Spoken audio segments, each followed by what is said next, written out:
오늘도 우리의 심령 가운데 기대한 것 이상으로 큰 감동으로 이끈 우리 찬양대원들에게 크게 감사합니다.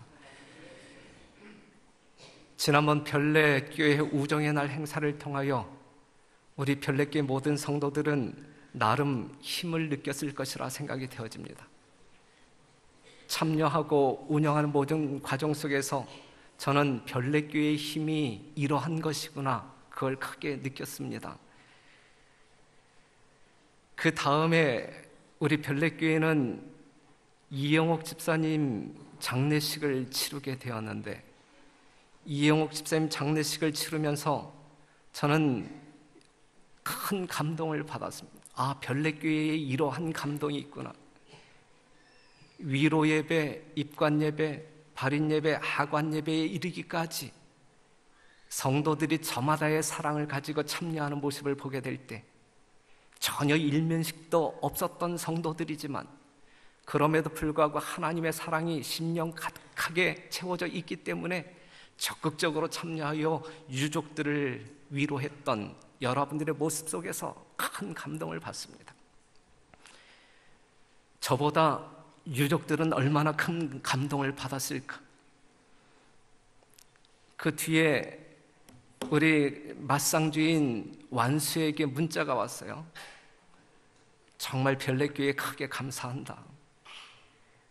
어머니를 재림의 날 분명히 살아서 만나기 위하여 우리 두 형제도 믿음을 지키기로 결심했다. 이번 안식일 날 교회에 가서 찾아뵙고 또 인사드리겠다. 저 뒤에 우리 완수와 범수가 출석했는데 잠깐 일어나시면 우리가 큰 아멘으로 한번 용기를 주겠습니다. 아멘. 저 두 형제가 굳건한 믿음을 지킴으로 말미암아, 어머니와 동일한 믿음을 지킴으로 말미암아 주님 오실 때에 분명히 살아 부활하는 우리 어머니를 진정으로 얼싸안고 하나님께 영광 돌리는 그날이 있게 되기를 간절히 바랍니다. 우리 별내교회 성도들은 또 담임 목사에게 어떠한 모습을 보여줄 것인가? 전 다음 안식일이 크게 기대가 됩니다. 초청 안식일. 저는 초청 안식일을 통하여 별내교회의 미래적 비전 보기를 원합니다. 아시죠? 한 사람이 한 명도 빠짐없이 한 사람 이상 성전으로 인도하는 것. 우리 구일의 목사님에게 당신은 몇 명 모시고 올 겁니까? 물었더니 목사님, 저는 20명입니다. 그래서 좀 이따 고개를 갸우뚱하더니 목사님, 아니요, 15명이요. 15명 보자 우리 한번. 그래서 김동욱 목사한테 당신은 몇 명 모시고 올 거냐 그랬더니 몇 명이라고 했죠? 김동욱 목사님 어디 계시죠? 10명이라고 이야기했나? 10명. 저는 몇 명이요? 에? 저는 5명이라고 이야기했는데 한 10명은 될 것 같아요. 그럼 담임 목사가 이 정도면 장로님들은 몇 명? 더 시간이 없으니까 알아서들 하세요. 알아서들. 여하튼 다음 안식일에 우리는 두 가지 목적이 있는 거예요. 일단 우리가 어떠한 사람에게든지 한번 교회에 와보라 라고 하는 말을 한 번 정도는 하고, 한 사람 이상 교회에 모시고 오는 그 일을 성취함으로 말미암아 나도 사람들을 모시고 교회에 올 수 있구나 하는 자신감을 갖기 위함이고, 두 번째는 우리가 1000명 사역, 1000명 성도하는데 만약에 이 성전 공간에 1000명이라고 하는 사람이 모인다라고 하면 어떠한 감동이 있을까? 또는 어떠한 문제점들이 있을까? 이 성전에 1000명이 모인다라고 할 때 식당에는 문제가 없을까? 화장실에는 문제가 없을까? 그 다음에 예배를 드리기 위하여 이 공간이 넉넉할까? 그러한 문제를 미리 가늠해 볼 수 있고, 가늠해 본다라고 하면 우리가 대처 방안을 마련할 수 있지 않겠습니까? 여러분 기억하시고 반드시 한 명 이상, 구일의 목사님 15명, 김동욱 목사님 10명 기억하시고 반드시 성취되는 안식일이 되기를 간절히 바랍니다. 깊은 산속에 아주 작은 웅덩이가 있었는데 맑은 물이 고여 있었어요. 2마리의 붕어가 살고 있었어요. 얼마나 사이좋게 지내는지. 그런데 어느 날 이 두 붕어가 다투었습니다. 다투다가 서로 물어뜯고 싸우더니 마침내 한 마리의 붕어가 죽고 말았어요. 죽은 붕어가 물 위에 떠올랐고, 죽은 붕어가 뭐 하기 시작해요? 썩기 시작. 썩으면서 이 맑은 웅덩이의 물이 이제 오염되기 시작해요. 물도 썩어가기 시작합니다. 썩은 물을 먹게 된 살아있는 붕어 한 마리가 결국은 어떻게 되죠? 그것도 죽고 맙니다. 그래서 그 자그마한 웅덩이에는 지금도 아무 생명체가 없고 더러운 상태로 남아있어요. 이 두 붕어는 잘 만났어요? 잘못 만났어요? 잘못된 만남이에요. 잘못된 만남. 만남은 매우 중요합니까? 만남은 매우 중요해요. 나의 행불행을 좌우할 수 있기 때문에 만남이란 매우 중요합니다. 좋은 친구를 만난 사람을 우리는 행복한 사람이라고 이야기해요. 좋은 스승을 만난 사람 행복한 사람이에요. 그렇죠? 좋은 배우자를 만난 사람 행복합니까? 여러분 모두는 다 행복하죠? 우리 별내교회 부부된 여러분들은 다 행복하죠? 대답하는 사람이 가장 안 행복할 것 같아요. 내가 볼 때 어거지로 아주 의도적으로 대답하는 것 같아요. 좋은 부모를 만난 사람 행복하죠? 좋은 자식을 만난 사람도 엄청나게 행복합니다. 좋은 성도를 만난 목사, 조석훈은 행복할까? 행복하겠죠, 당연히. 그렇죠. 아멘입니까? 저는 행복한데 저를 만난 여러분들은 불행하죠. 아멘이죠? 그것보다 십자가에 죽으신 예수님을 만난 우리는 얼마나 행복할까? 그것보다 더 큰 행복이 있을까? 오늘 여러분들에게 이러한 좋은 만남, 축복된 만남이 있게 되기를 간절히 바랍니다. 그런데 여러분 한번 생각해 봅시다. 이 세상에서 가장 행복한 만남은 누구와의 만남일까? 누구와의 만남일까? 예수님과의 만남일까? 누구와의 만남일까? 자기 자신과의 만남이 가장 행복한 만남이라고 이야기합니다. 도대체 나는 누구인가? 나는 어디에서 왔는가? 나는 무엇을 위하여 이 세상에 존재하는가? 나는 어디로 가야만 하는가? 자기 자신을 만나 아는 사람들은 이 세상에서 가장 행복한 사람이라고 말할 수 있어요. 그런데 자기 자신을 만날 수 있는 유일한 방법은 우리가 누구를 만나지 아니하고는 자기 자신을 만날 수 없어요. 예수님을 만나는 일이 없이 자기 자신을 만날 수는 없다, 이것입니다. 바울이 다메섹 도상에서 누구를 만나요? 예수님을 만납니다. 땅에 엎드러져 들음에 소리 있어 가라사대 사오라 사오라 내가 어찌하여 나를 핍박하느냐 하시거늘 대답하되 주여 니시오니까 가라사대 나는 내가 핍박하는 예수라. 사랑하는 성도 여러분, 이것이 바울의 모습이라고 생각하십니까? 아니잖아요. 그렇죠? 이것이 바울이 해야 할 일이라고 생각하십니까? 아니잖아요. 그가 예수님을 만나기 전에 바울은 자기 자신을 만나지 못하는 거예요. 그렇기 때문에 엉뚱하게 살아가고 있는 거예요. 잘 살아가고 있는 것처럼 생각하지만 엉뚱하게 살아가고 있는 것이거든요. 그런데 그 다메섹 도상에서 이러한 바울이 누구를 만나요? 예수님을 만났어요. 예수님을 만난 이후에 그는 뭐라고 이야기하냐면 예수 그리스도의 종 바울은 사도로 부르심을 받아 하나님의 복음을 위하여 택정함을 입었으니 이 복음은 하나님이 선지자들로 말미암아 그의 아들에 관하여 성경에 미리 약속하신 것이라. 예수님을 만난 바울이 자기 자신의 정체성을 깨닫게 됩니까? 자기 자신을 만나면서 자기의 정체가 무엇인지 비로소 알게 되는 거예요. 자기가 누구인지 알게 되니까 비로소 자기가 해야 할 일이 무엇인지 알게 되는 것이거든요. 예수님을 만남으로 말미암아 여러분 자신을 만나는 우리 별내교회 성도 여러분 되시기를 간절히 바랍니다. 자기 자신이 누구인지 만났을 때에 여러분들은 비로소 무엇을 하며 이 땅에 살아야 할지 알게 될 것입니다.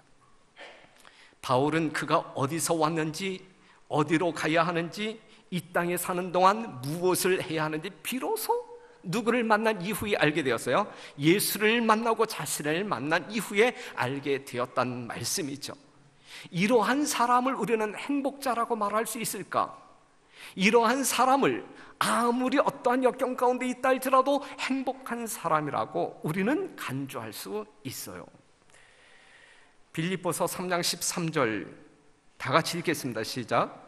형제들아, 나는 아직 내가 잡은 줄로 여기지 아니하고 오직 한 일, 즉 뒤에 있는 것은 잊어버리고 앞에 있는 것을 잡으려고 표대를 향하여 그리스도 예수 안에서 하나님이 위에서 부르신 부름의 상을 위하여 쫓아가노라.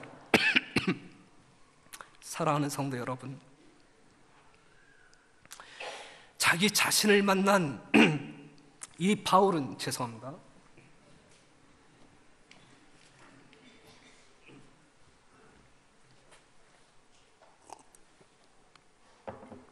무엇이 있는 사람이에요? 표대가 있는 사람. 하나님이 위에서 부르신 부름의 상을 위하여 쫓아갈 줄 아는 사람이 되었다, 이것이죠. 사랑하는 성도 여러분, 여러분들은 어디를 향하여 나아가는 사람들입니까? 뒤에 있는 어떠한 것을 잡기 위하여 빽하는 사람들입니까? 아니면 앞에 있는 어떠한 것을 잡기 위하여 달려가는 성도들이십니까? 빌립보서 3장 5절에 있는 말씀, 내가 8일 만에 할례를 받고 이스라엘의 족속이여 베냐민의 지파요 히브리인 중에 히브리인이여 율법으로는 바리새인이요 열심으로는 교회를 핍박하고 율법의 의로는 흠이 없는 자로라. 그러나 무엇이든지 내게 유익하던 것을 내가 그리스도를 위하여 다 해로 여길 뿐더러 8절에 있는 말씀을 보게 되면 배설물로 여겼다, 이것이죠. 바울은 과거의 삶을 보게 될 때에 세상적인 안목으로 본다라고 하면 꽤나 유명한 사람, 잘난 사람이었어요. 하지만 예수 그리스도를 만나고 자기 자신을 만난 이후에 과거를 돌아보니까 그것이 쓸모 있는 것들이에요? 아니면 해로운 것들이에요? 해롭고 배설물과 같은 것들로 여겨질 수밖에 없었다. 가치관이 달라진 거예요. 가치관이. 우리가 하나님의 종으로 살 때의 가치관과 하나님을 모르고 미래가 없는, 소망이 없는 사람으로 살 때의 가치관은 전혀 다른 것입니다. 예수님이 없을 때 귀하게 여겨졌던 그 모든 것들이 배설물로 여겨질 수 있는 아주 고상한, 고귀한 가치관을 소유하는 여러분들이 되시기를 간절히 바랍니다. 뒤를 돌아보시지 말게 되시기를 바라요.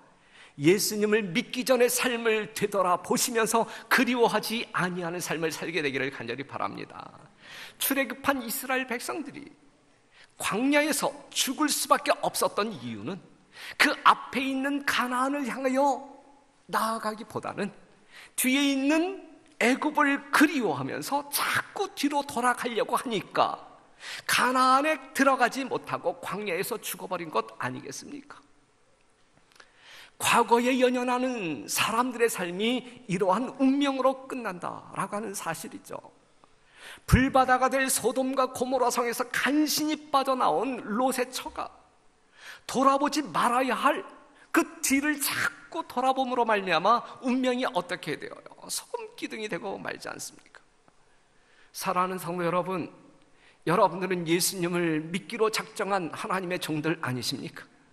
뒤를 돌아보지 말고 오직 앞에 있는 소망, 우리 하나님께서 여러분들을 위하여 예비하신 그 거룩한 상을 향하여 달려가시는 여러분과 제가 되기를 간절히 바랍니다. 목적 없이 방향 없이 방황하는 사람들 되지 마시고 목표가 뚜렷한 앞에 있는 표대를 향하여 달려가는 우리 별내교회 모든 성도 여러분들이 되어야 되겠습니다. 인생의 성공과 행복은 소유의 가치에서 오는 것이 아니라 삶의 가치, 즉 존재 가치에서 이르러 온다라는 사실을 기억하시기 바랍니다. 그래서 오늘을 사는 여러분들이라고 하면 살아야 할 이유가 분명할 때 비로소 뭐한 사람이 될 수 있어요? 행복한 사람. 내가 오늘을 살아야 할 분명한 이유가 있는 사람이라고 하면 오늘 어떠한 삶을 산다 할지라도 상당히 행복한 사람으로 살 수가 있는 것이죠. 사랑하는 성도 여러분, 우리 별내교회에는 욥과 같은 사람들이 많다고 봐요. 이렇게 방문 다녀보고 이 성도들을 이렇게 분석해 볼 때 그 중에 한 분이 계시는데, 우리 이명숙 집사님 어느 분인지 아십니까? 이명숙 집사님, 그 덕성중앙교회에 출석하시던 분인데 이명숙 집사님이라고 하는 분이 있어요. 그런데 그 아들 박영근이라고 하는 아들이 지금 의정부에 있는 요양병원에 입원 중에 있는데 의식은 있지만 거의 식물 인간입니다.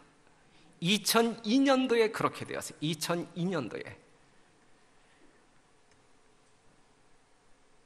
그런데 2003 몇 년도죠? 2003년도인가? 이명숙 쌤 어디 계시죠? 둘째 따님이 어떻게 되었어요? 몇 년도? 2002년도에 영근이가 그렇게 됐고,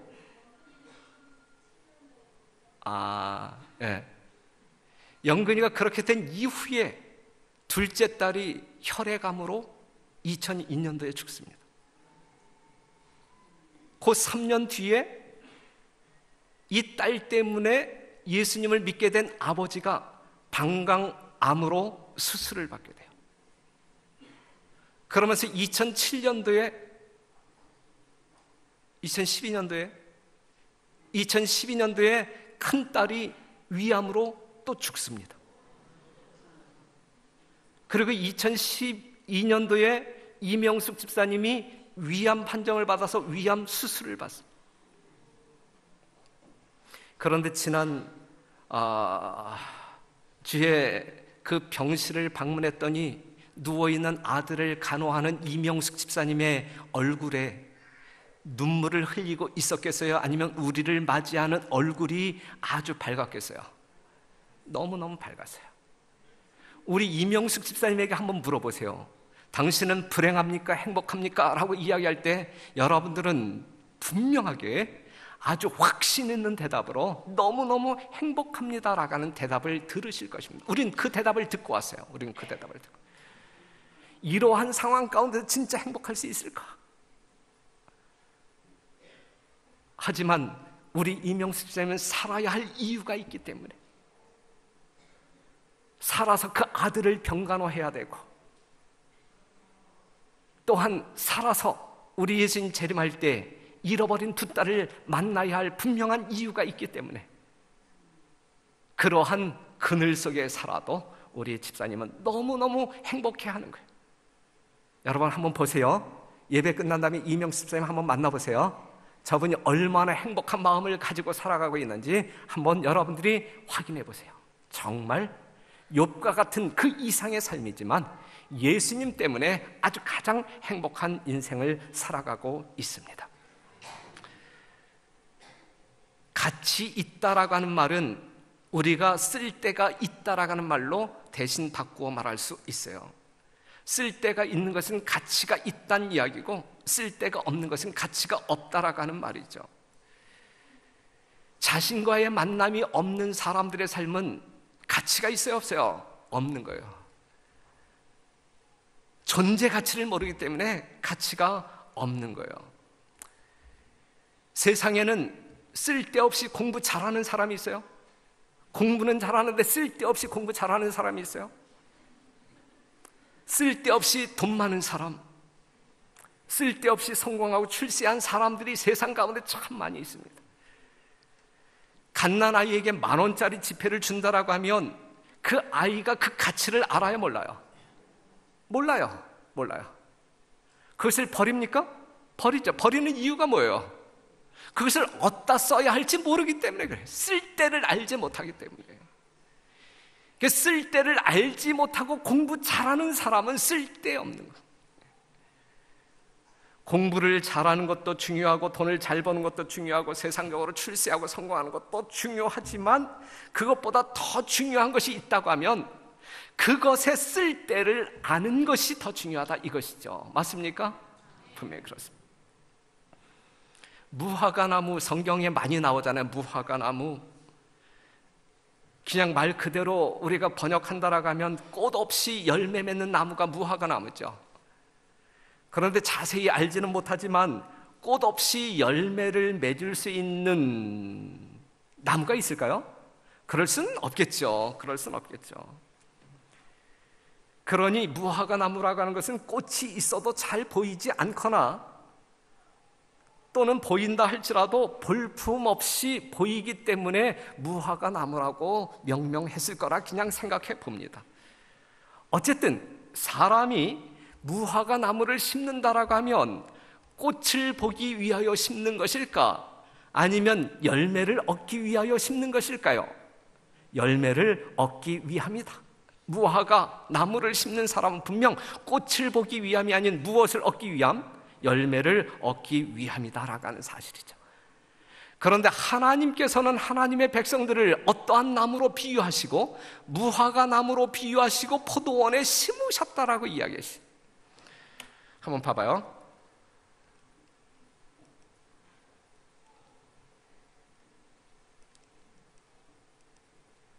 누가복음 13장 6절 이에 비유로 말씀하실 때 한 사람이 포도원에 어떠한 나무를 심었어요? 무화과 나무를 심은 것이 있더니 와서 그 열매를 구하였으나 얻지 못한지라.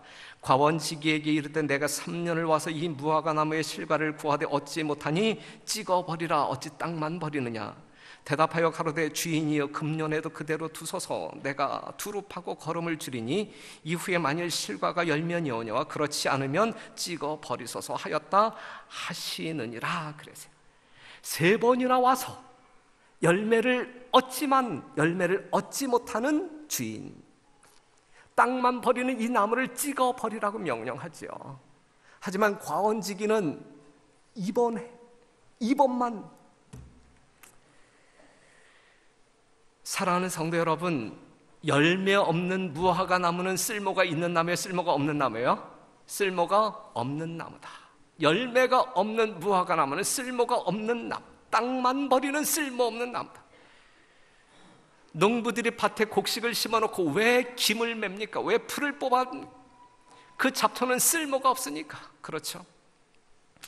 그렇다고 하면 성도 여러분, 별내교회 성도 여러분, 여러분들은 어떤 무화과 나무입니까?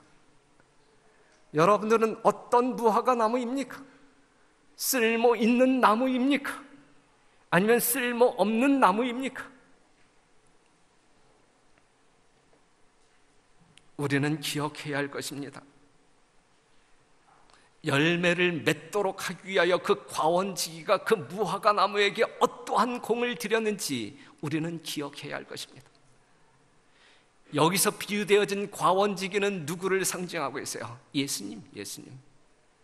우리 예수님께서는 무화과 나무인 여러분들에게서 열매를 얻기 위하여 얼마나 공들이고 계시는지 우리는 기억해야 할 것입니다. 그럼에도 불구하고 우리가 열매를, 하나님이 찾는 열매를 맺지 못한다라고 하면 우리는 찍혀버리고 말 것입니다. 마태복음 21장 18절 이른 아침에 성으로 들어오실 때에 시장하신지라 길가에서 한 무화과 나무를 보시고 그리로 가사 잎사귀밖에 아무것도 얻지 못하시고 나무에게 이르시되 이제부터 영원토록 내게 열매가 맺지 못하리라 하시니 무화과 나무가 곧 마른지라. 그랬어요. 무화과 나무에게 달려가시는 예수님, 무엇을 찾으시기 위하여? 열매를 찾으시기 위하여. 위에서부터 밑에까지 샅샅이 뒤져보지만 무화과 열매가 발견이 돼야 한대요. 발견이 안 돼요. 그렇게 찾으시는 예수님에게 무화과 열매 하나라도 발견되어졌다라고 하면 그 기쁨은 얼마나 컸을까? 얼마나 컸을까? 얼마나 행복해 하셨을까? 그 무화과 나무 열매 하나 때문에 우리 예수님은 수많은 사람들을 불러놓고 잔치를 배설하지 않았을까? 하지만 열매를 찾지 못하신 예수님이 그 무화과 나무를 어떻게 하시죠? 저주하십니다. 그리고 그 무화과 나무는 말라버리지요. 열매 없는 나무를 저주하시는 예수님의 마음은 얼마나 아프고 힘드셨을까? 그렇게 정성을 쏟았는데도 열매가 없는 나무, 얼마나 허탈하고 기운이 빠지셨을까 생각해 보아야 되지 않겠습니까? 만약에 우리가 열매 없는 무화과 나무로 하나님께 발견되어진다라고 하면 우리 예수님의 마음은 우리를 바라보는 그 마음이 얼마나 고통하실까? 사랑하는 성도 여러분, 이 세상에는 꽃을 피우기 위해 사는 사람들이 있어요. 베드로전서 1장 24절, 그러므로 모든 육체는 풀과 같고 그 모든 영광이 풀의 꽃과 같으니 풀은 마르고 꽃은 떨어지되, 이 꽃이 인생의 목적인 양, 이 꽃을 피우기 위하여 사는 사람들이 있어요.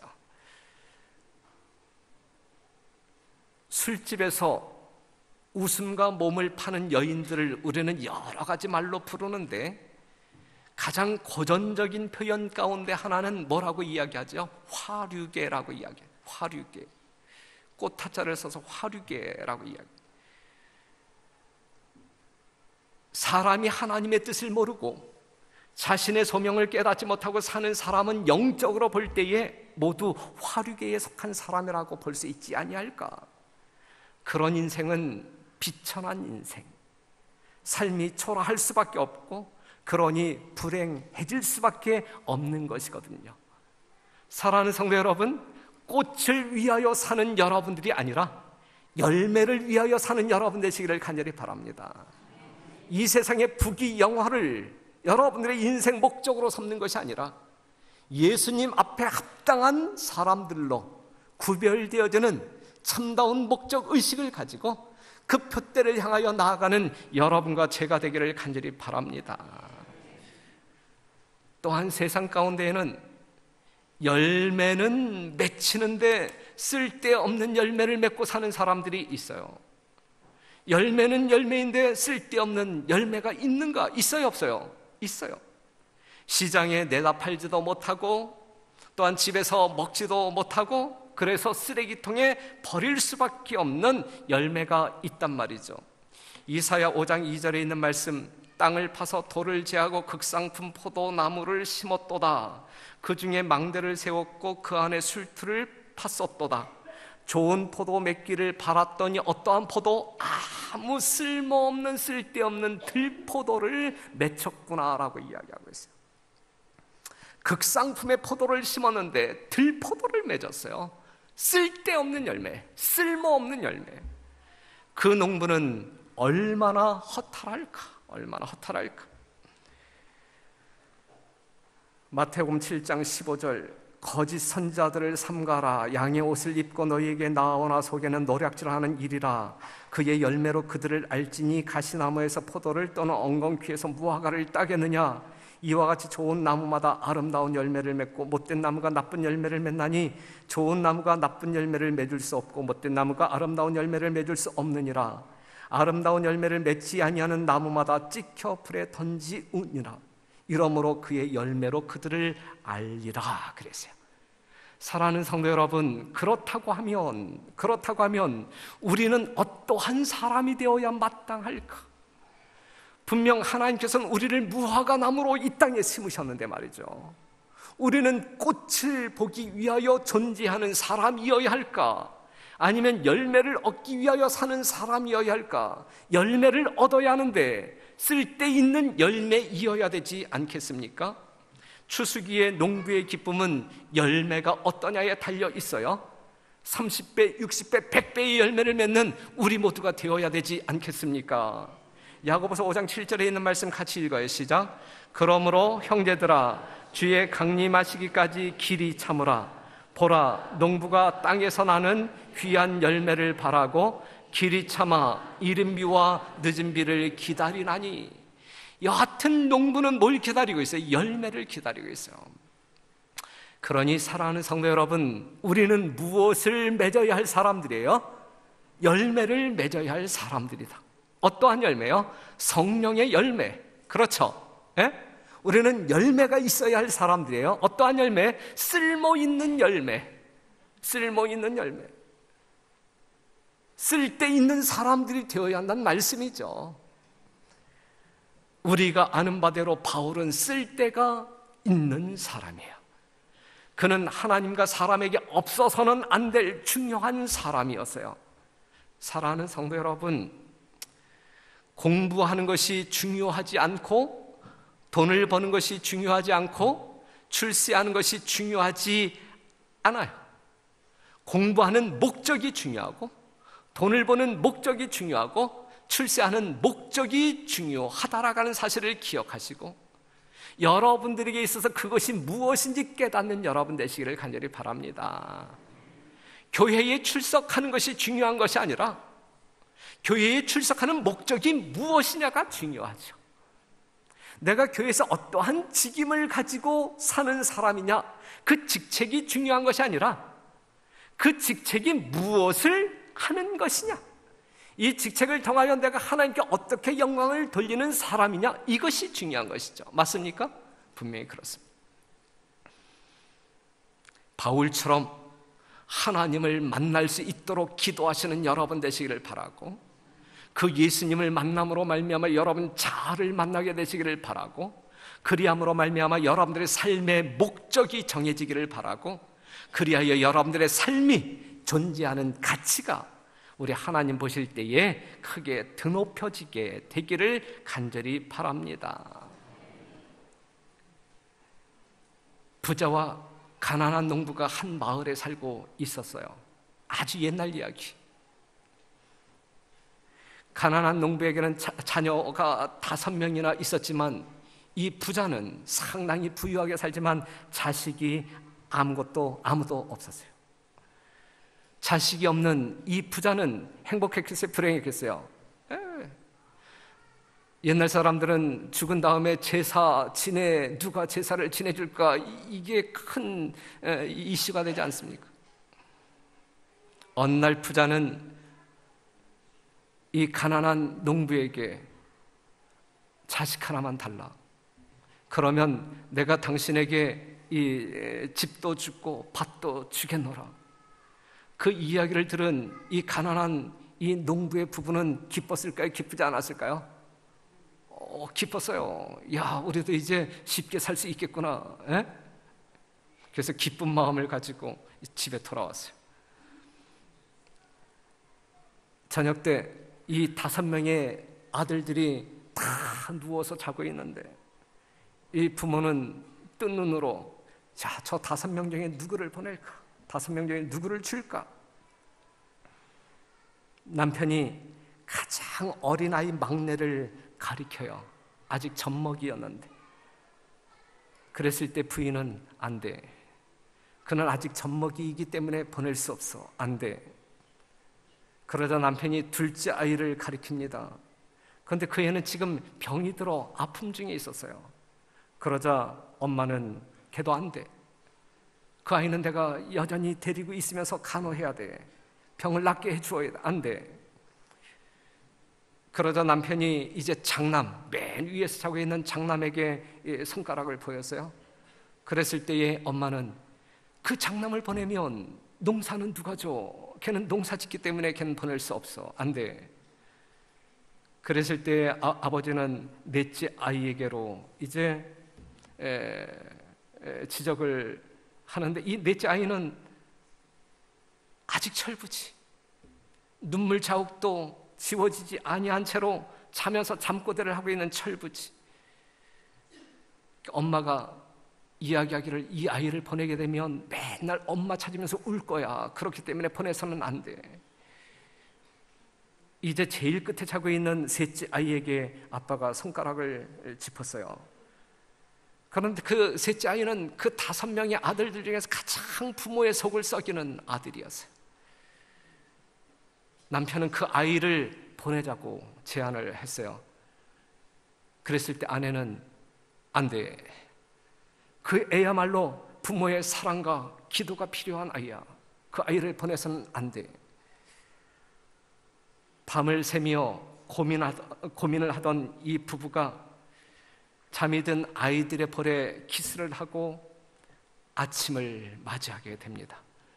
아침이 되자마자 부부는 부자에게 달려가서 우리 생활이 아무리 어렵다 할지라도 더 부지런히 일해서 이 5 아이를 키우겠다. 줄 수 없다. 그렇게 말을 했어요. 사랑하는 성도 여러분, 이것이 누구의 마음? 부모의 마음. 이것이 누구의 마음? 여러분들을 향한 누구의 마음? 하나님의 마음.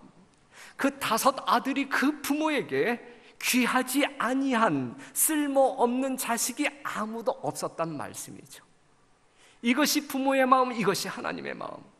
오늘 별내교회에 몸담고 있는 여러분 모두를 보실 때에 우리 하나님은 여러분 어떠한 누구도 남녀노소를 막론하고 빈부귀천을 막론하고 우리 하나님께 소중하지 아니한 사람 아무도 없고 우리 하나님께 쓸모없는 사람 아무도 없다 이거야. 아무도 없다.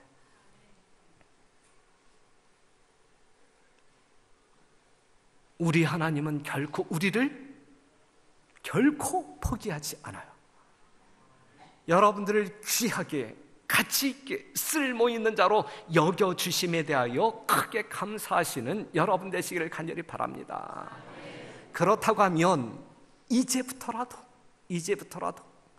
하나님의 분명한 뜻이 무엇인지 우리가 깨닫고 하나님이 찾고 싶어하는 그 열매를 맺기 위하여 기도하며 성령과 연합하는 여러분과 제가 되기를 간절히 바랍니다. 하나님께 쓸모있는 자, 별내교회 모든 성도들에게 쓸모있는 자, 그러한 사람들로 이 땅을 살면서 예수님의 재림을 맞이하는 여러분과 제가 되기를 간절히 바랍니다.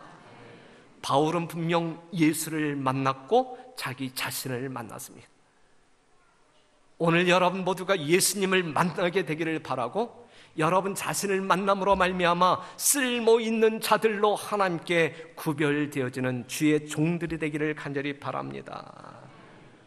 그래서 로마서 1장 1절에 있는 말씀을 다시 한번 읽는다라고 하면 예수 그리스도의 종 바울은 사도로 부르심을 받아 하나님의 복음을 위하여 택정함을 입었으니 별내교회의 모든 성도들은 사도로 부르심을 받아 하나님의 복음을 위하여 택정함을 입었으니 맞는 말이에요? 틀리는 말이에요?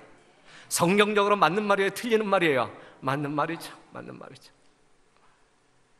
하나님의 복음을 위하여 살아야 할 사람임을 깨닫는 여러분, 그리하여 5월 30일 다음 안식일을 기억하면서 우리가 쓸모있는 사람들인지를 증명하는 귀한 날 되기를 간절히 바랍니다.